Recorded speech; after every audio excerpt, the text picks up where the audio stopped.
Okay, and so obviously this membrane is a semi-permeable barrier that separates the outside of the cell from the inside of the cell. And if you're a eukaryotic cell, you have additional membrane structures inside, and the membranes inside the cell are separating, making different compartments where you can have different conditions inside these compartments. Control environments inside the cell, inside these compartments. Okay, so each cell, if you're talking about a multicellular organism or different kinds of cells, different organisms, they have their own characteristic kinds of transporting proteins. And so we're going to talk a little bit about the principles of transport. And so a lot about what we're going to talk about at first are just general principles. All right, so our lipid bilayer, right, made of our phospholipids, a lot of things are not going to be able to just pass through that membrane. So these arrows here, the size of the arrow is indicating how much of that sort of stuff can pass through the membrane by itself. And so you notice the biggest arrow here are small nonpolar molecules, right? This makes sense. So these are things that are really tiny or things that are hydrophobic and not too big. These are things that can generally get through the membrane by themselves. So these are going to be things like steroid hormones, oxygen, carbon dioxide. All right, other things, you might get a little bit through the membrane, like a little bit of water, because it's small, a little bit of ethanol, but not much. Most of it is not going to be able to pass through. And then all this other stuff, ions, larger, uncharged polar things, not going to be able to get through the membrane. All right, so a lot of the stuff that the cell needs, like nutrients, ions, right? Nutrients like this, can't get into the cell. You need transporters for that to happen.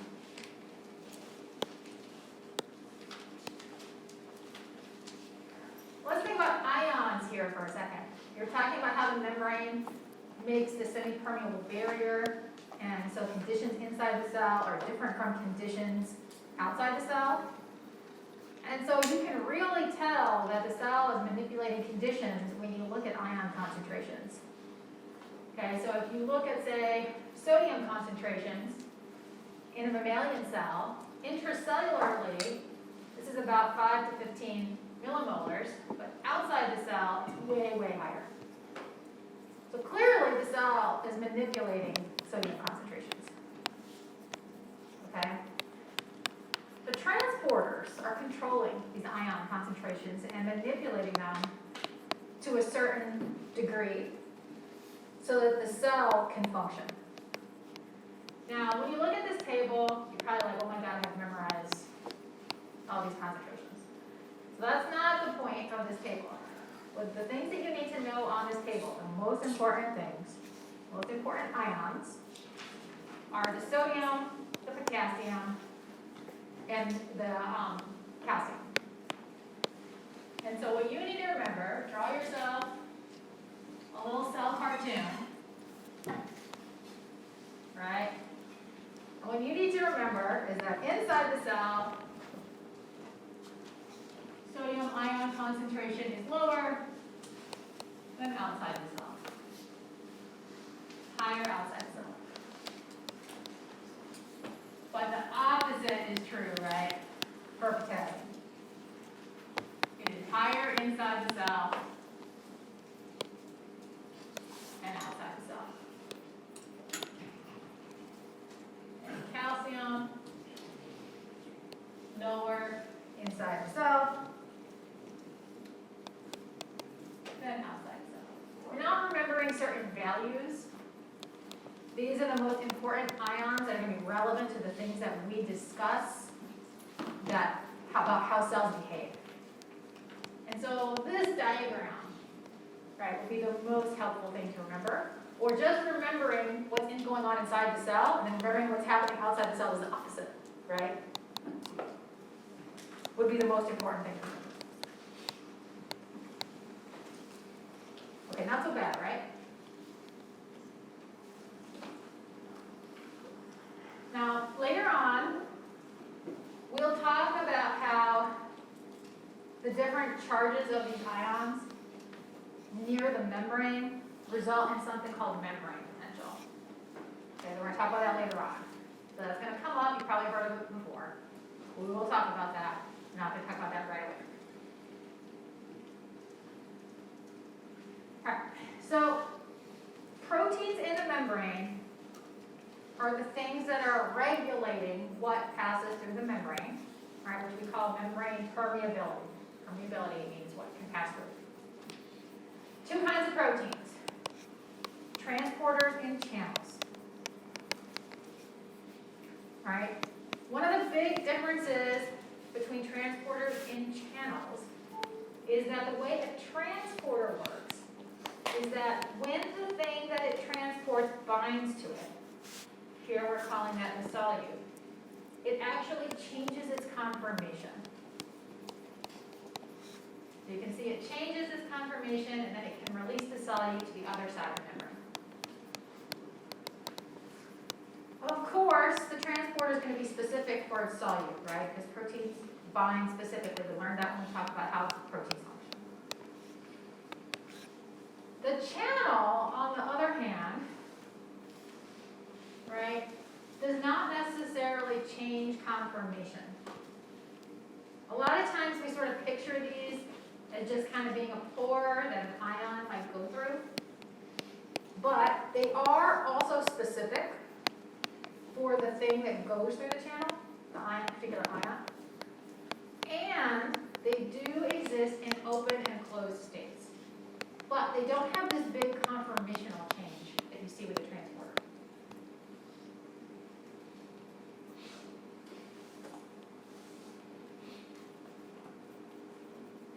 Okay, so those are our two kinds of proteins that are involved in transporting things across the membrane. Transporters and channels. Not interchangeable, okay?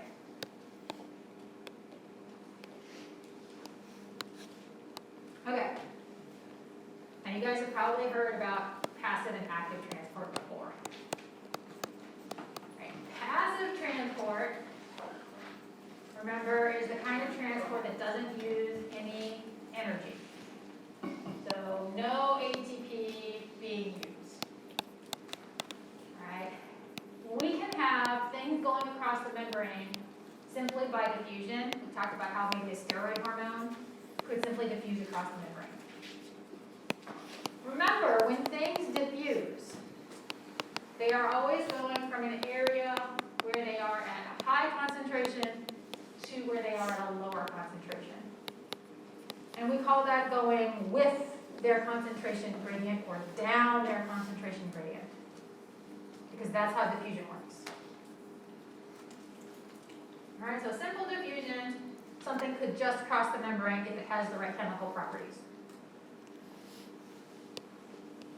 Both channels and transporters are capable, depending on the kind of protein, of passive transport. You don't necessarily have to use ATP or some form of energy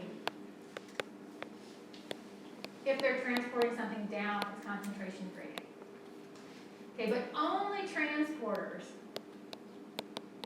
can transport something against the concentration gradient and use energy to do that. And that's active transport.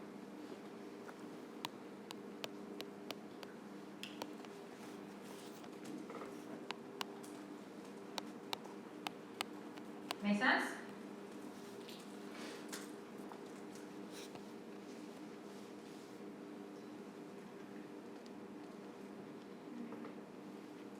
Did you say active transport goes against the concentration gradient? Active transport goes against the concentration gradient. So it's going from, look here, low concentration to higher concentration. See how the arrow's going this way?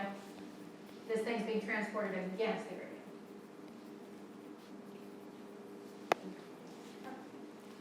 Other clarifications?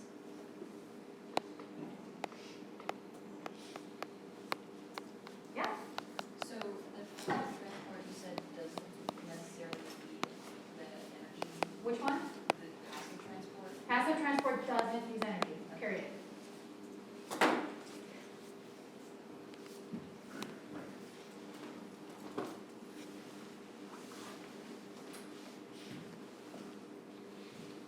Okay? All right. So if we're talking about passive transport, what would we say about it? What would it use? Diffusion, transporters, channels, all of these are a description of what passive transport would use.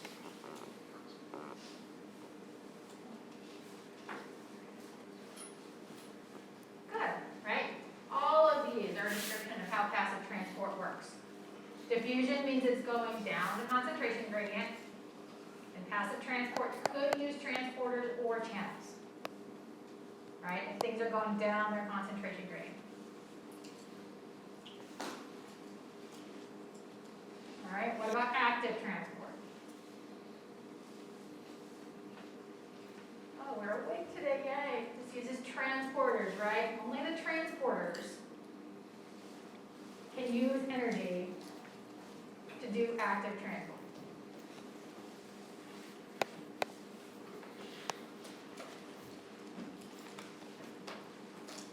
All right, good? All right. Okay. So, you guys are probably familiar with concentration gradients. We also have to think about what's called the electrochemical gradient. And this also has to do with not just concentration, right? But also the electrical charge. Okay, so we have to think about both whether something's positively charged or negatively charged, and how concentrated it is. All right, so here, right, if something's positively charged, right, and there's a lot of stuff outside the membrane that's positively charged, but inside the membrane is negatively charged, there's going to be a strong gradient, both electrically, because those positive charges are going to be repelling each other, and these negative charges are going to be attracting this positive charge. There's going to be a strong electrical gradient to drive this positive charge in. And there's also the chemical concentration gradient, where there's lots of these out here and not very many in here. So you get this really big arrow, which means a strong electrochemical gradient driving whatever this thing is inside. Right? On the other hand, over here, if we have a lot of our positively charged ion inside the cell, and inside the cell is slightly negatively charged, which is true based on membrane potential, which we'll talk about later on, and outside the cell is a little bit positively charged, for these ions to move this way actually goes against their electrical gradient, because they want to stay where it's negatively charged, because they're attracted to that negative charge. So they want to stay here, they don't want to go out there. But concentration-wise, there's lots of these guys here, and not many of these guys out there. So the concentration gradient, though, is kind of driving them this way. So the two gradients are working in opposite directions. Here they were working in the same direction, you get this big gradient. Here they're working in the opposite direction. You're going to get a much smaller gradient. You might get a couple of these positively charged ions to move outside, but not all of them. Right? Because they're working in opposite directions.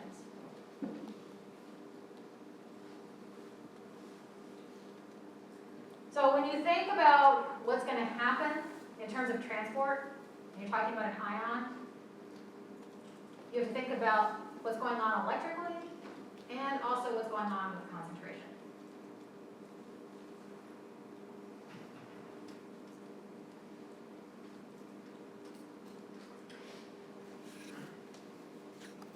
So when we talk about passive transport and we say it's not using any energy, it's not using any energy to do passive transport because it's moving that solute along the electrochemical gradient.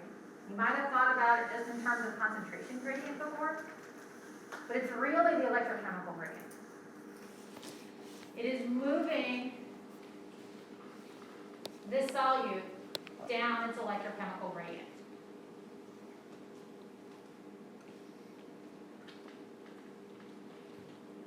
And that's passive transport. It doesn't need any energy to do that.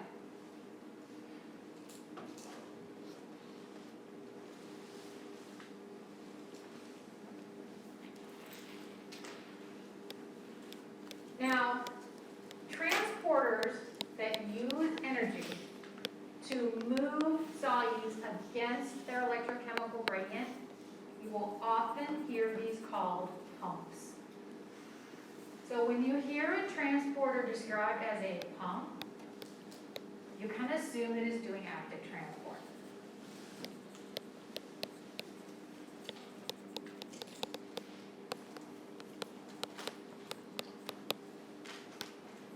So pumps are moving things against their electrochemical gradient.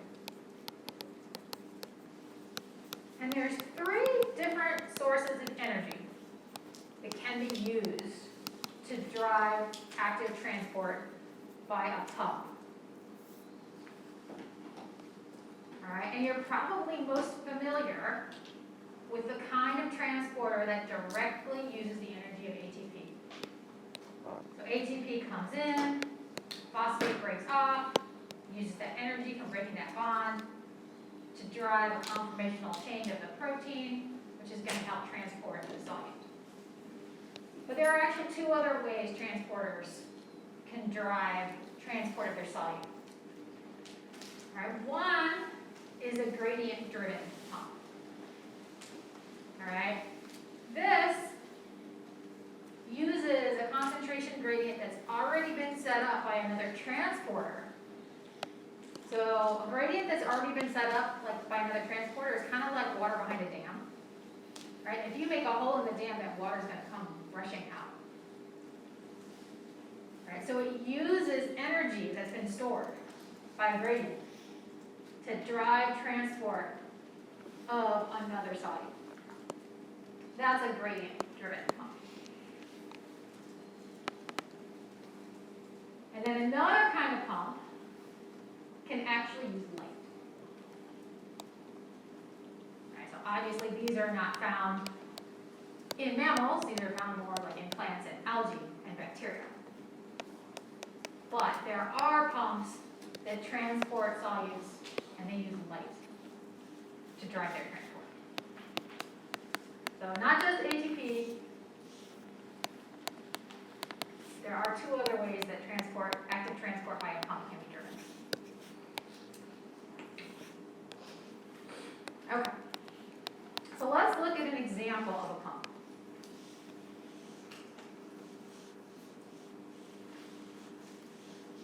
All right, so the sodium potassium pump is a really good example from animal cells. It is one that uses the energy of ATP.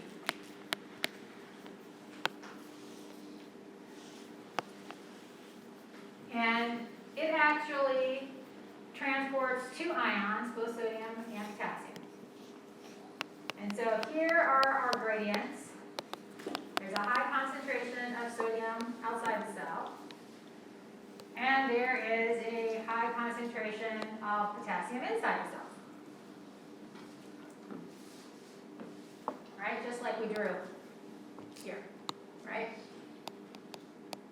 This pump keeps this situation that we drew here. Makes sure the situation stays the same.